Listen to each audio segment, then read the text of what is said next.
तर राज्यामध्ये अनेक नेते मंडळींकडून तोंडाळ आणि बेताल वक्तव्य सुरू आहेत। काही जण एकमेकांवर टीकेची झोड उठवत आहेत। तिथपर्यंत ठीक होतं आणि आता तर अक्षरशः मुख्यमंत्री फडणवीसांच्या पत्नीबाबत एका कार्यक्रमामध्ये आक्षेपार्ह विधान करण्यात आलंय। भंडाऱ्याच्या एका कार्यक्रमामध्ये गायिका अंजली भारतींनी अमृता फडणवीसांबाबत अतिशय आक्षेपार्ह वक्तव्य केलंय।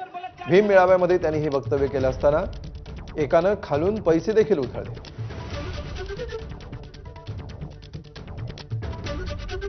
दरम्यान अंजली भारतींच्या वादग्रस्त विधानाविरोधात राज्य महिला आयोग अंजली भारतींना नोटीस पाठवणार असल्याचं रुपाली चाकणकरांनी म्हटलंय। अशा पद्धतीने वक्तव्य करणं अत्यंत चुकीचं आहे। अशा पद्धतीची वक्तव्य होऊ नयेत। बलात्कार या घटनेचा निषेध करत असताना किंवा बलात्काराचं आपण हे घटना घडू नये हे सांगणं जर त्यांचा उद्देश असेल तर कुणावर तरी बलात्कार हे सांगणं अत्यंत चुकीचं आहे। त्याच्यामुळे अशा पद्धतीच्या घटनेचा वक्तव्याचा मी निषेध करते। आम्ही राज्य महिला आयोगाच्या वतीने त्यांना निश्चितपणे नोटीस पाठवू। बलात्कार करा हे कसं म्हणू शकतात? दरम्यान अंजली भारतींच्या वादग्रस्त विधानामुळे राजकीय वर्तुळातून जोरदार टीका होतीये।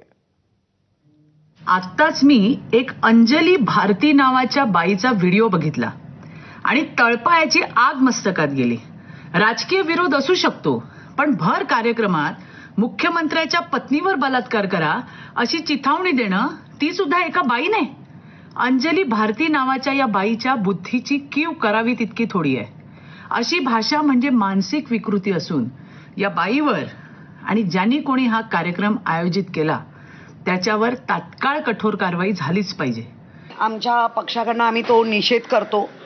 म्हणजे त्या तर अमृता फडणवीस माननीय सन्माननीय मुख्यमंत्र्यांच्या पत्नी आहेत, ती तर त्यांची ओळख आहेच, पण त्यांनी त्याच्या पलीकडे जाऊन स्वतःची एक ओळख निर्माण केली आहे आणि त्या ओळखीला निर्माण झाल्यामुळे असं कोणी म्हणजे गायिका झाली तर काय झालं, संविधानामध्ये प्रत्येकाला रिस्पेक्ट करा हे पण एक कलम आहे आणि ते जर तुम्ही विसरत असाल तर कायद्यानुसार तुमच्यावर कारवाई झाली पाहिजे।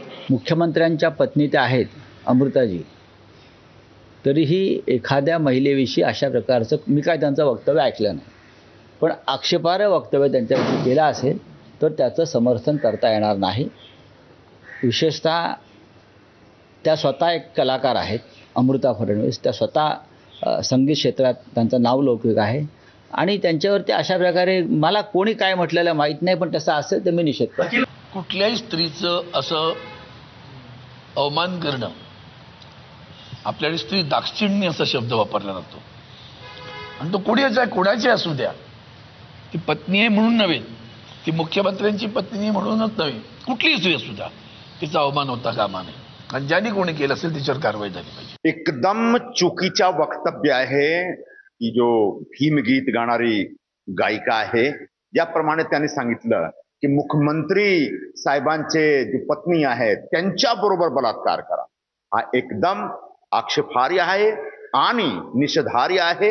आणि फक्त एवढंच नाही, ही महिलाच्या विरोधात कारवाई झाली पाहिजे।